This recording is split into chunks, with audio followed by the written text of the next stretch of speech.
আজকে আমি আপনাদেরকে দেখাবো পমফ্রেট ফ্রাই। এই পমফ্রেট ফ্রাইটা আপনারা খেয়ে দেখবেন, দেখে যদি ভালো লেগে থাকে তাহলে চ্যানেলটা সাবস্ক্রাইব করবেন, অবশ্যই লাইক করবেন। আমি প্রথমে মাছগুলোর গা চিড়ে নিয়েছি আর নুন হলুদ মাখিয়ে, লঙ্কার গুঁড়ো মাখিয়ে, রসুন আদা পেস্ট দিয়ে মাখিয়ে ফ্রিজে আধা ঘন্টা রেখে দিয়েছি। এরপর আমি চিকেন কারি মশলা, সর্ষের তেল আর কাসুরি মেথি একসাথে মাখিয়ে নিলাম আর লঙ্কার গুঁড়ো একসাথে মাখিয়ে নিয়ে এই পেস্টটা আমরা মাছের সাথে মাখিয়ে ম্যারিনেট করে রেখে দেবো আরও আধা ঘন্টা।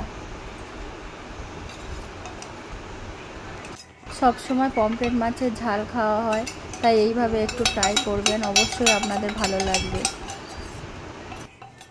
আর আপনারা বানিয়ে দেখবেন আর অবশ্যই কমেন্ট বক্সে জানাবেন আমাকে। এই পেস্টটা অবশ্যই মাছের গায়ে ভালো করে মাখিয়ে নিতে হবে।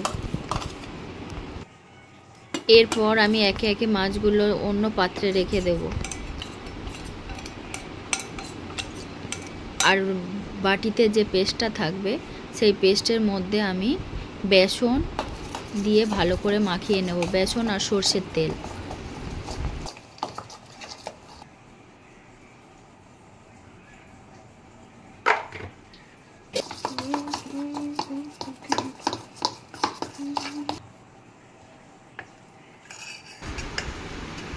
এরপর এই পেস্টটার মধ্যে মাছগুলো একে একে দিয়ে দেবো আর পেস্টটা মাছের গায়ে ভালো করে লাগিয়ে লাগিয়ে দেব।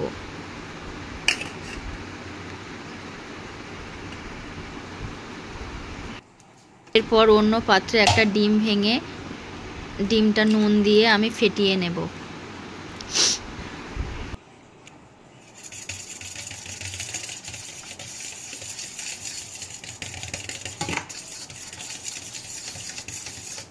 ডিমটা ভালো করে ফেটিয়ে নেওয়ার পরে আমি অন্য পাত্রে কিছু বিস্কুটের গুঁড়ো নিয়ে নিয়েছি আর এই বিস্কুটের গুঁড়োর মধ্যে আমি মাছটাকে কোটিং করব। ফার্স্টে আমি মাছটা বিস্কুটের গুঁড়োতে কোটিং করব, তারপরে আমি ডিমের মধ্যে বুড়িয়ে দিয়ে তারপর আবার বিস্কুটের গুঁড়োয় কোটিং করব।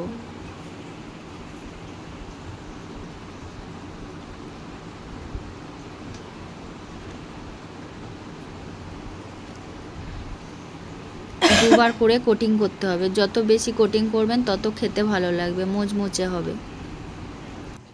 আর এইভাবে আমরা সব মাছগুলো কোটিং করে নেব। আর গ্যাসে একটা কড়াই বসিয়ে দিয়েছি, ওর মধ্যে সাদা তেল দিয়ে দিয়েছি, রিফাইন্ড অয়েল, আর কড়াইয়ের গায়ে চারিদিকে নাড়িয়ে নিতে হবে যাতে মাছটা ধরে না যায়। তেলটা গরম হয়ে গিয়েছে দেখুন, এইবার মাছটা আমি দিয়ে দেবো কড়াইয়ে। যখন ফ্রাই হবে গ্যাসের ফ্লেমটা একদম লো করে দিতে হবে, হালকা আঁচে ভাজলে মাছটা খুব ভালো ভাজা হবে।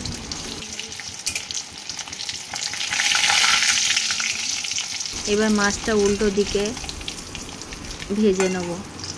দেখুন মাছটার কালার কত সুন্দর এসছে। আর এরপরে আমি একটা চাটনি বানিয়ে নেব। চাটনি বানানোর জন্য আমার যে উপকরণ লাগবে, tomato sauce, red chilli sauce দিয়ে মাখিয়ে আমি এরকম সস দিয়ে আমি ভালো করে চামচ দিয়ে এটাকে ফেটিয়ে নেব।